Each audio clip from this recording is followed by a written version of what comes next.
அனைவருக்கும் வணக்கம். We welcome you to V Square Academy. நம்ம நியூக்ளியர் அண்ட் பார்ட்டிகல் பிசிக்ஸ் அப்படிங்கிற யூனிட் டிஆர்பியில் பார்த்துட்டு இருக்கோம். அதில் ஒரு டாபிக் நியூக்ளியர் மாடல்ஸில் லிக்விட் ட்ராப் மாடல் இன்னைக்கு நம்ம பார்க்க போகிறோம்.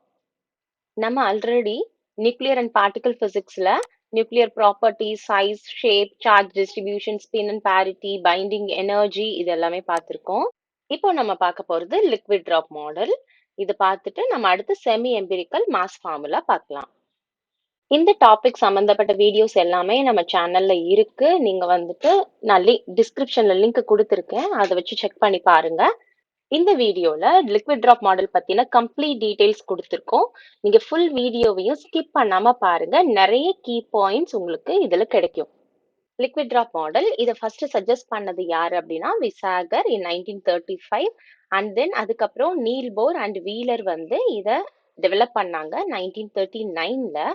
இந்த மாடல் பொறுத்தளவுக்கு என்ன பண்ணியிருப்பாங்கன்னா, நியூக்ளியஸோட ப்ராப்பர்ட்டிஸை வந்துட்டு டிராப் ஆஃப் லிக்விட் ட்ராப்போட ப்ராப்பர்ட்டிஸோட கம்பேர் பண்ணியிருப்பாங்க. இதை கம்பேர் பண்ற ப்ராசஸ்ல ஃபைனர் ஃபீச்சர்ஸ் ஆஃப் நியூக்ளியர் ஃபோர்ஸஸை இக்னோர் பண்ணியிருப்பாங்க. எதை எடுத்துக்குவாங்க அப்படின்னா, ஸ்ட்ராங் இன்டர்நியூக்ளியான் அட்ராக்ஷனை வந்து இவங்க ரொம்ப ஸ்ட்ரெஸ் பண்ணி சொல்லியிருப்பாங்க. First similarities between liquid drop and nucleus பத்தி டிஸ்கஸ் பண்ணியிருப்பாங்க. இந்த லிக்விட் ட்ராப் மாடல்ல nuclear forces are analogous to the surface tension of a liquid. Nuclear ஃபோர்ஸஸும் சரி சர்ஃபேஸ் டென்ஷனும் சரி ரெண்டுமே ஷார்ட் ரேஞ்ச் அப்படிங்கிறது நமக்கு தெரியும். ஸோ ரெண்டுமே சிமிலர் அப்படின்னு சொல்லியிருப்பாங்க. They both possess the property of saturation. Saturation அப்படிங்கிறது கம்ப்ளீட்னஸ். அதனால நியூக்ளியர் ஃபோர்ஸஸும் சர்ஃபேஸ் டென்ஷனும் ரெண்டுமே வந்து சிமிலரா இருக்கு அப்படின்னு சொல்லியிருப்பாங்க. The next point is density of nuclear matter. இதை நம்ம ஃபர்ஸ்ட் வீடியோலயே டிஸ்கஸ் பண்ணியிருக்கோம். நியூக்ளியர் ப்ராப்பர்ட்டிஸ் படிக்கிறப்போ density of nuclear matter is almost independent of mass number, அதாவது சைஸ் ஆஃப் தி நியூக்ளியஸ். இந்த ப்ராப்பர்ட்டி உங்களுக்கு தெரியும். இது எதுக்கு சிமிலரா இருக்குன்னா, density of the liquid is also independent of the size of the drop. இதுவும் இந்த ரெண்டு ப்ராப்பர்ட்டியும் சிமிலரா இருக்கிறதுனால nucleus is similar nucleus has similar properties to liquid drop அப்படின்னு சொல்றாங்க. Next property, the nucleons behave in a manner similar to that of molecules in a liquid drop. Nucleons எந்த மாதிரி behave பண்ணுதோ நியூக்ளியில the same way liquid dropல இருக்கிற மாலிக்யூல்ஸும் behave பண்ணுது அப்படின்னு சொல்றாங்க. And then the constant binding energy per nucleon எதுக்கு relate பண்றாங்கன்னா, லிக்விடோட latent heat of வேப்பரைசேஷனுக்கு வந்து ரிலேட் பண்றாங்க. இப்போ பைண்டிங் எனர்ஜினா என்னன்னு உங்களுக்கு தெரியும். ஒரு நியூக்ளியஸ்ல இருக்க நியூக்ளியான்ஸை செப்பரேட் பண்றதுக்கு நமக்கு கொடுக்கக்கூடிய எனர்ஜி, ஆர்எல்ஸ் அதை வந்து பைண்ட் பண்ணி வைக்கிறதுக்கு நமக்கு தேவையான எனர்ஜிங்கிறது உங்களுக்கு தெரியும். இத எதுக்கு கம்பேர் பண்றோம்? லேட்டன்ட் ஹீட்டுக்கு கம்பேர் பண்றோம். லேட்டன்ட் ஹீட் அப்படிங்கிறது வந்து, அதாவது உள்ளுறை வெப்பம்னு சொல்லுவோம் இல்லையா, மறை வெப்பம் அப்படின்னு சொல்லுவோம். அது heat energy supplied to the liquid per unit mass. அப்ப ஹீட் எனர்ஜி சப்ளைடு எந்த தருணத்துல அப்படின்னு சொன்னா, அது ஸ்டேட்ஸ் சேஞ்ச் பண்றப்போ, ஒரு ஸ்டேட்ல இருந்து இன்னொரு ஸ்டேட்டுக்கு போறப்போ இந்த heat energy supplied, whether heat energy absorbed or whether heat energy evolved, இது ரெண்டுமே இருக்கலாம். இந்த எனர்ஜி, இந்த ஹீட் எனர்ஜியை தான் நம்ம என்னன்னு சொல்றோம்னா லேட்டன்ட் ஹீட் அப்படின்னு சொல்றோம். இது ரெண்டுமே சேமா இருக்கும். எந்த மாதிரி சேமா இருக்கும்னா, binding energy per nucleon is a constant value. வேற வேற மாஸ் நம்பர்ல இருக்கிற பைண்டிங் எனர்ஜி வந்துட்டு எப்படி இருக்கும்னா கான்ஸ்டன்டா இருக்கும். சேம் வே லேட்டன்ட் ஹீட் வந்துட்டு quantity of liquid in a drop, அந்த டிராப்ல இருக்கிற லிக்விடோட குவான்டிட்டி பொறுத்து இருக்காது, இது வந்து கான்ஸ்டன்டா தான் இருக்கும். So binding energy is compared to the latent heat of vaporization. Next, the disintegration of nuclei, அதாவது இதோட ரேடியோ ஆக்டிவிட்டி, இது எதுக்கு சிமிலரா இருக்கு அப்படின்னு சொன்னா, evaporation of molecules, surface of லிக்விட்ல இருந்து மாலிகுல்ஸ் எவாபரேட் ஆகிறதுக்கு சிமிலரா இருக்கு அப்படின்னு சொல்றோம். And then the next one, the energy of nuclei, ஒரு நியூக்ளியான்ஸ்ல இருக்கிற எனர்ஜி எதுக்கு கம்பேர் பண்றாங்கன்னா, ஒரு லிக்விட் டிராப்போட இன்டர்னல் தெர்மல் வைப்ரேஷன்ஸ்க்கு சிமிலரா இருக்குன்னு சொல்றாங்க. The next one, absorption of bombarding nucleus. அப்படின்னா என்ன? நிறைய பார்ட்டிகல் சேர்ந்து ஒரு காம்பவுண்ட் நியூக்ளியஸ் வந்து உருவாக்குது அப்படிங்கிறோம். அந்த ப்ராசஸ்ல இந்த ப்ராசஸை எதுக்கு கம்பேர் பண்றோம்? லிக்விடோட கண்டென்சேஷன் ஆஃப் டிராப்ஸ், நிறைய டிராப்ஸ் சேர்ந்து ஒரு நிறைய லிக்விட் வேப்பர் சேர்ந்து ஒரு டிராப்பா வந்து கண்டென்ஸ் ஆகுது இல்லையா, அதுக்கு வந்து கம்பேர் பண்றோம். ஒரு பம்பார்ட்மெண்ட் நடக்கிறப்போ என்ன ஆகும்? அதை சுத்தி இருக்கிற பார்ட்டிகல்ஸை வந்து அந்த நியூக்ளியஸ் அப்சர்வ் பண்ணி ஒரு காம்பவுண்ட் நியூக்ளியஸா வந்து உருவாகும். அப்ப என்ன ஆகும்? அந்த பார்ட்டிகல் அந்த அட்ராக்ட் ஆகுது இல்லையா, அட்ராக்ட் ஆகி காம்பவுண்ட் நியூக்ளியஸ் தான் அந்த நியூக்ளியஸ்குள்ள சேருது இல்லையா, அந்த பார்ட்டிகிள் வந்து எனர்ஜியை லாஸ் பண்ணும். லாஸ் ஆயிட்டு அந்த காம்பவுண்ட் நியூக்ளியஸோட ஒரு பாகமாவே மாறிடும். அப்படி சேர்றப்போ இந்த இன்கமிங் பார்ட்டிகிள் கொடுத்த எனர்ஜி வந்து ஈக்குவலா எல்லா நியூக்ளியான்ஸ்க்கும் ஷேர் பண்ணி கொடுக்கப்படும்.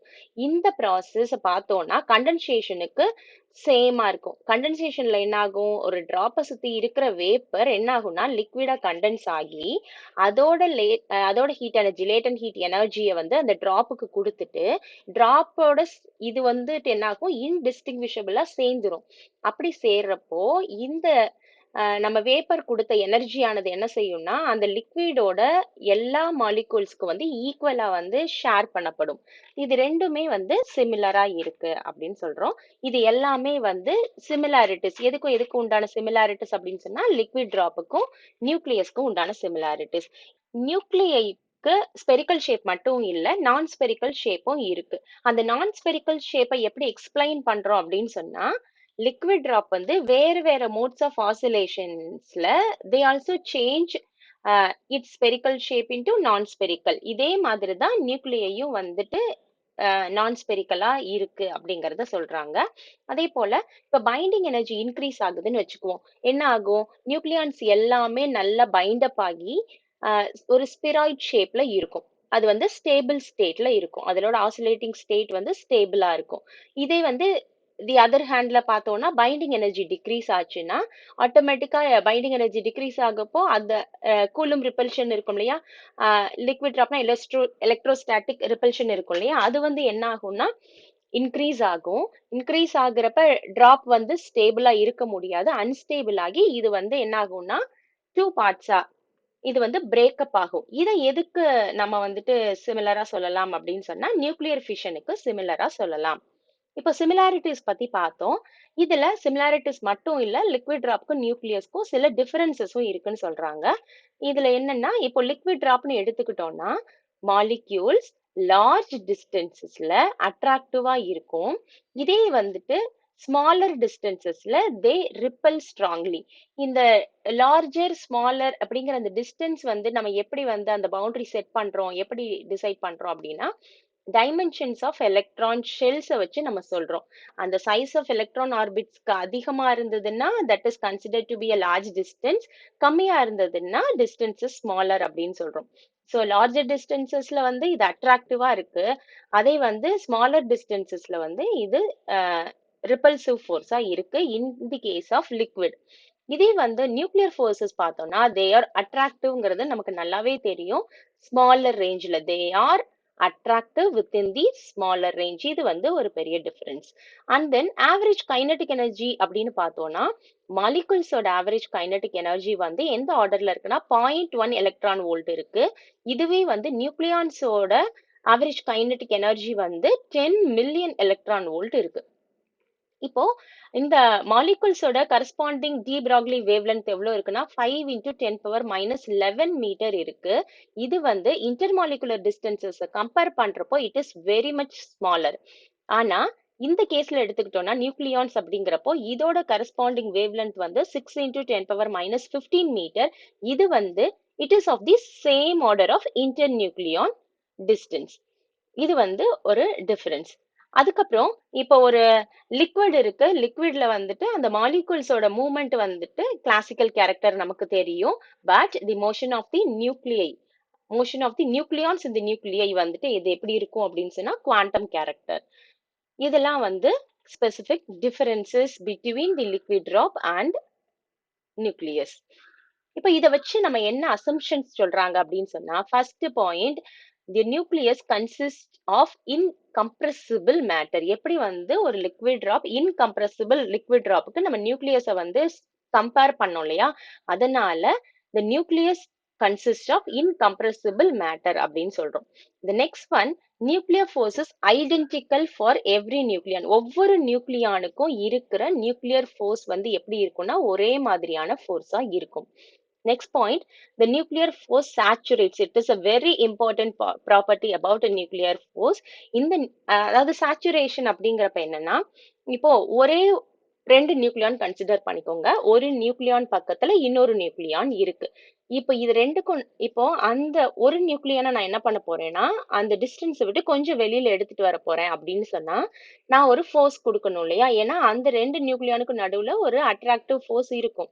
நான் ஒரு ஃபோர்ஸ் கொடுத்து ஒரு நியூக்ளியானை மட்டும் எடுக்கிறேன். அந்த ஃபோர்ஸ் F1 அப்படின்னு வச்சுக்கிறோம். இப்ப அதே வந்து நியூக்ளியானை சுத்தி ஒரு 6 நியூக்ளியான்ஸ் இருக்கு. நான் எடுக்க போற நியூக்ளியானை சுத்தி ஒரு 6 நியூக்ளியான்ஸ் இருக்குன்னா நான் வந்து ஒரு ஃபோர்ஸ் கொடுத்து இந்த நியூக்ளியானை வெளியே எடுக்கணும். அப்படி எடுக்கிறப்ப என்னன்னா ஒரு நியூக்ளியானோட அட்ராக்டிவ் ஃபோர்ஸ்ல இருந்து நான் எடுக்க வேண்டிய நியூக்ளியானை எடுக்கணும்னா நான் கொடுக்குற ஃபோர்ஸ் F1 அது வந்து கம்மியா நான் கொடுத்தா போதும். ஏன்னா நான் எதை ஓவர் கம் பண்ணணும், அந்த ஒரே ஒரு நியூக்ளியானோட அட்ராக்டிவ் ஃபோர்ஸை ஓவர் கம் பண்ணா போதும். பட் இந்த கேஸ்ல பார்த்தோம்னா நான் அது சுத்தி இருக்கிற 6 நியூக்ளியானும் நான் வெளியில எடுக்க வேண்டிய நியூக்ளியானுக்கு கொடுக்குற அட்ராக்டிவ் ஃபோர்ஸை நான் என்ன பண்ணணும்னா ஓவர் கம் பண்ணி ஒரு நியூக்ளியானை வெளியில எடுத்துட்டு வரணும். அப்போ கம்பேரிங் டு F1, F6 வந்து நான் அதிகமா தரணும். இதே வந்துட்டு இன்னொரு ஒரு கண்டிஷன் எடுத்துக்கோங்களேன். ஒரு நியூக்ளியான் நம்ம வெளியில எடுத்துட்டு வர நியூக்ளியானுக்கு சுத்தி 12 நியூக்ளியான்ஸ் இருக்கு. இத மைண்ட்ல வச்சுக்கோங்க. ஒரு நியூக்ளியானை சுத்தி மேக்சிமம் எவ்வளவு நியூக்ளியான் சரவுண்ட் பண்ண முடியும்னா 12 தான். அப்பர் ஹெமிஸ்பியர்ல ஒரு 6, லோவர் ஹெமிஸ்பியர்ல ஒரு 6, இவ்வளவுதான் வந்து சரவுண்ட் பண்ண முடியும். இப்போ 12க்கு மேல இருக்கிற கேஸ் பத்தி நான் சொல்றேன். இப்போ 12 நியூக்ளியான்ஸ் இருக்கு அப்படின்னு சொன்னேன்னா ஆப்வியஸ்லி நான் ஒரு நியூக்ளியான் இருக்கிறப்ப கொடுத்த ஃபோர்ஸை விட 6 நியூக்ளியான்ஸ் இருக்கிறப்போ கொடுத்த ஃபோர்ஸை விட 12 நியூக்ளியான்ஸ் நான் எடுக்க போற நியூக்ளியான்ஸ் சரவுண்ட் பண்ணி இருக்கிறப்போ இதை நான் வெளியில எடுக்கிறப்போ I have to give much larger highest force to bring it out. அப்போ F12 தான் நான் அதிகமா கொடுக்க வேண்டிய ஃபோர்ஸ். இப்போ நான் 13 இருக்கு, 14 இருக்கு, 15 இருக்கு, அதாவது above 12 any number of nucleons இருந்தாலும் they do not contribute to the strong attractive nuclear force because of the distance. நம்ம சொல்லியிருக்கோம் ஆல்ரெடி. அந்த டிஸ்டன்ஸ் பத்திலாம் பேசியிருக்கோம். எவ்வளவு அந்த 2.5 to 3 ஃபெர்மிக்குள்ள இருந்தாதான் என்ன பண்ண முடியும்னா ஒரு நியூக்ளியானுக்கும் இன்னொரு நியூக்ளியானுக்கும் நடுவுல வந்து என்ன இருக்கும்னா ஃபோர்ஸ், அட்ராக்டிவ் ஃபோர்ஸ் இருக்கும். இந்த 12 தான் சரவுண்ட் பண்ண முடியும் ஒரு நியூக்ளியானை. அந்த 12க்கு மேல எத்தனை நியூக்ளியான்ஸ் இருந்தாலும் அதுக்கும் நம்ம எடுக்க போற நியூக்ளியானுக்கும் நடுவுல இருக்க டிஸ்டன்ஸ்னால that nucleon does not contribute to the strong attractive force of this nucleon. அதனால 12க்கு மேல எத்தனை நம்பர் ஆஃப் நியூக்ளியான்ஸ் இருந்தாலும் நம்ம ஒரே ஃபோர்ஸ் தான் கொடுக்க போறோம். இதை தான் நம்ம என்னன்னு சொல்றோம்னா the completeness nuclear force saturates அப்படின்னு சொல்லி சொல்றோம். அதுக்கடுத்து ஈக்விலிபிரியம் ஸ்டேட்ல எப்படி இருக்கும்னா the நியூக்ளியை வந்து ஸ்பெரிக்கலி சிமெட்ரிக்கா இருக்கும். எதனால ஸ்பெரிக்கலி சிமெட்ரிக்கா இருக்குன்னா due to the strong attractive nuclear forces. இது எல்லாமே assumptions of the liquid drop model, very important, படிச்சு வச்சுக்கோங்க. அடுத்து இப்போ வந்து செமி எம்பெரிக்கல் மாஸ் ஃபார்முலா வந்துட்டு இந்த லிக்விட் டிராப் மாடல்ல இருந்து தான் நம்ம வந்து என்ன பண்ணியிருப்போம்னா டிரைவ் பண்ணியிருப்பாங்க. அந்த டிரைவ் பண்ண மாடல் எதை வந்து நமக்கு எக்ஸ்பிளைன் பண்ணுதுன்னா ஸ்டெபிலிட்டி ஆஃப் நியூக்ளியை பத்தி சொல்லுது. ரேடியோ ஆக்டிவிட்டி நேச்சரையும் தாண்டி ஸ்டெபிலிட்டி ஆஃப் நியூக்ளியை நமக்கு இந்த ஃபார்முலா வந்துட்டு நமக்கு கொடுக்குது. இந்த லிக்விட் டிராப் மாடலோட மெயின் டிஃபெக்ட் என்ன அப்படின்னா இது மொத்தமா எல்லா நியூக்ளியான்ஸோட கலெக்டிவ் பிஹேவியர் பத்தி சொல்லுது. But it does not explain some of the phenomena involving individual nucleons. Individual nucleons பத்தின சில விஷயங்களை இது வந்து என்ன பண்ணல நமக்கு சொல்லலை. இதை வந்து ஒரு மெயின் டிஃபெக்டா சொல்லலாம். And then well ordered quantum control nuclear shells பத்தி இது பேசல. grouping of nucleons into shells பத்தி இது பேசல. Next achievements of liquid drop model. இது நிறைய நியூக்ளியோட அட்டாமிக் மாசஸையும் பைண்டிங் எனர்ஜிஸையும் அக்யூரேட்டா நமக்கு தந்தது. And then emission of alpha and beta பார்ட்டிகல்ஸை வந்து கரெக்டா ப்ரெடிக்ட் பண்ணுச்சு. இது காம்பவுண்ட் நியூக்ளியஸ் ஃபார்மேஷனுக்கு உண்டான போர் தியரிக்கு பேஸா அமைஞ்சது. இந்த காம்பவுண்ட் நியூக்ளியஸ் வந்து நம்ம ஆல்ரெடி பேசணும்லே, காம்பவுண்ட் நியூக்ளியஸ் வந்து நான் ஸ்பெராய்ட் ஷேப் ஆகி அதுக்கப்புறம் பிரேக்கப் ஆகி ஃபிஷனுக்கு ஹெல்ப் பண்றது. அந்த மாதிரி காம்பவுண்ட் நியூக்ளியஸோட ஃபீச்சர்ஸை வந்து ஃபிஷன் ப்ராசஸ் வழியா இது எக்ஸ்பிளைன் பண்ணுச்சு. இது எல்லாமே வந்து achievements of liquid drop model. Failures அப்படின்னு சொல்லி எடுத்துக்கிட்டோம்னா, உம், இது நம்ம ஆல்ரெடி சொன்ன மாதிரி கம்ப்ளீட் நியூக்ளியர் மேட்டர் பத்தி இது சொல்லுச்சு. சிங்கிள் நியூக்ளியான்ஸை பத்தின டீடைல்ஸை வந்து இது நமக்கு தரல. நெக்ஸ்ட் வந்து பைண்டிங் எனர்ஜி ஃபார்முலால வந்துட்டு நம்ம ஸ்டெபிலிட்டி பத்தி பேசிச்சு. But it does not include the closed shell effects. Shell effects பத்தி இது எதுவுமே நமக்கு சொல்லல. மேஜிக் நம்பர்ஸ் எக்ஸ்பிளைன் பண்ணல. மேஜிக் நம்பர்ஸ்னா என்னன்னா, இப்போ ஒரு நியூக்ளியஸோட புரோட்டான்ஸோ நியூட்ரான்ஸோ இந்த நம்பரா இருந்துச்சுன்னா 28 20 28 இதை பத்தியும் நம்ம ஆல்ரெடி பேசியிருக்கோம். இந்த நம்பர்ஸா இருந்தது அப்படின்னு சொன்னா அந்த அந்த நியூக்ளியை வந்து ரொம்ப ஸ்டேபிளா இருக்கும். அந்த ஆட்டம் வந்து எக்ஸ்ட்ரா ஸ்டேபிளா இருக்கும் அப்படின்னு சொல்லியிருக்கோம். இந்த எக்ஸ்ட்ரா ஸ்டெபிலிட்டி எக்ஸ்பிளைன் பண்ற இந்த நம்பர்ஸை தான் நம்ம மேஜிக் நம்பர்ஸ்னு சொல்றோம். இந்த மேஜிக் நம்பர்ஸை இந்த லிக்விட் ட்ராப் மாடல் எக்ஸ்பிளைன் பண்ணல.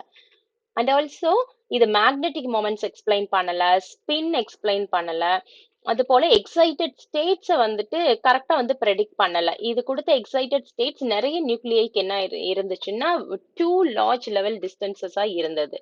அதே போல செமி எம்பிரிக்கல் மாஸ் ஃபார்முலா வச்சு எக்ஸ்பெரிமெண்டலா நம்ம அப்சர்வ் பண்ண மாசஸ் அண்ட் பைண்டிங் எனர்ஜிஸ் வந்து it's poor for lighter nuclei compared to the heavy ones. And finally, this model provides a baseline from which shell effects can be calculated. Shell modelக்கு இது ஒரு baseline இருந்துச்சு. And this model is also the forerunner of the collective model of nuclear structure. அந்த shell model, collective model இதை பத்திலாம் நம்ம next வீடியோஸ்ல பார்க்கலாம். நம்ம அடுத்து பார்க்க போற டாபிக் என்னன்னா செமி எம்பிரிக்கல் மாஸ் ஃபார்முலா.